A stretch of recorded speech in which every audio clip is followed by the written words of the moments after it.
Selamat siang investor, kembali bersama saya Melina dari Maxco Future News. Pada kesempatan kali ini kita akan membahas berita seputar forex, indeks, dan juga komoditas. Bursa saham Amerika Serikat berakhir bervariasi dalam perdagangan Jumat waktu setempat atau akhir Sabtu waktu Indonesia Barat. Kondisi ini terjadi karena investor mencerna laporan pendapatan dan mempertimbangkan dampak dari lonjakan virus corona yang terjadi di seluruh negara bagian Amerika Serikat. Sabtu 18 Juli 2020, indeks Dow Jones Industrial Average turun 62,76 poin atau 0,23% menjadi 26.671,95. Sedangkan S&P 500 naik 9,16 poin atau 0,28% menjadi 3.224,73. Estimasi penurunan pendapatan untuk S&P 500 adalah 43,8% untuk kuartal kedua menurut data dari FactSet pada awal Juli. Sementara itu, investor juga mengamati lonjakan infeksi virus corona di Amerika Serikat. Kenaikan ini pada akhirnya memberikan sentimen tersendiri terhadap sikap investor.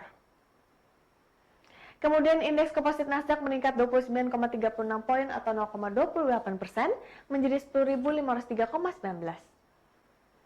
Sebanyak 7 dari 11 sektor utama S&P 500 berakhir lebih tinggi, dengan sektor utilitas naik sebesar 2,28% memimpin kenaikan. Sedangkan sektor energi turun 1,52% menjadi kelompok dengan kinerja terburuk. Dari sisi pendapatan, Netflix melaporkan laba kuartal kedua yang lemah atau jauh dari ekspektasi analis, mengirim saham turun 6,52%. Musim pendapatan dimulai minggu ini dengan raksasa bank telah memberikan hasil yang beragam sejauh ini. Beralih ke Bursa Asia bergerak turun pada awal pekan ini.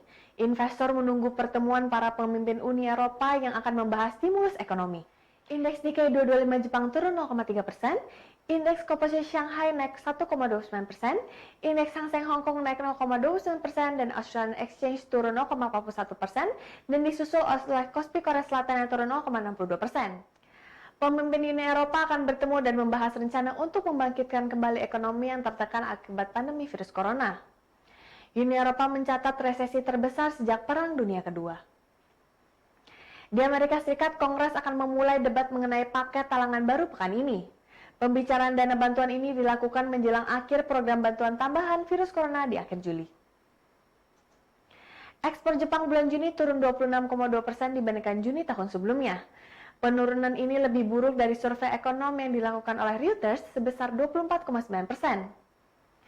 Bulan Mei, ekspor Jepang juga anjlok 28,3% akibat melemahnya permintaan impor mobil dari Amerika Serikat. Impor juga turun 14,4%, lebih rendah dari perkiraan survei sebesar 16,8%.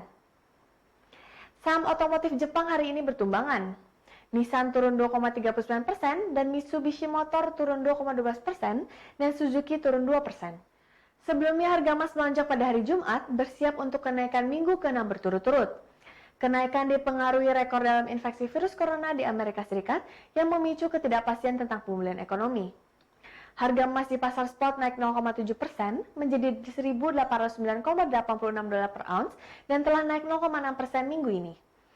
Emas berjangka Amerika Serikat naik 0,7% pada $1.811,90. Harga emas masih berpeluang untuk kembali menguat pada pekan ini. Pada pekan kemarin harga emas sempat melampaui angka 1.800. Para analis logam mulia di Wall Street mengatakan bahwa harga emas masih memiliki banyak momentum teknis dan dukungan fundamental yang kuat. Artinya kemungkinan besar kenaikan masih bisa terjadi. Karena orang kembali membeli emas sebagai asuransi atau lindung nilai, harganya menjadi kurang penting sehingga emas dapat bergerak secara signifikan lebih tinggi. Hampir semua analis mengatakan bahwa salah satu faktor yang akan terus mendorong harga emas lebih tinggi dalam waktu dekat adalah pelemahan lebih lanjut oleh dolar Amerika Serikat. Adanya harapan pelaku pasar bahwa pemerintah Amerika Serikat mampu mengampu kebijakan moneter untuk terus mengeluarkan stimulus guna mendorong pertumbuhan ekonomi yang akan membebani dolar Amerika Serikat. Tentu saja hal tersebut akan membantu harga emas. OPEC mencatat harga minyak mentah dunia mencapai $43,80 per barrel pada Kamis waktu setempat. Hari ini, Senin 20 Juli 2020, harga turun jika dibandingkan sebelumnya yang berada di level $44,12. Demikian penurunan perhitungan sekretariat OPEC yang dirilis hari Jumat, harga minyak dunia turun pada perdagangan Jumat waktu tepat karena meningkatnya kasus virus corona yang menghidupkan kembali kekhawatiran akan melemahnya permintaan minyak mentah.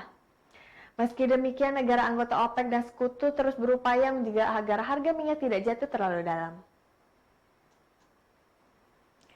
Sekian berita untuk hari ini. Saya Melina pamit undur diri. Terima kasih dan sampai jumpa lagi.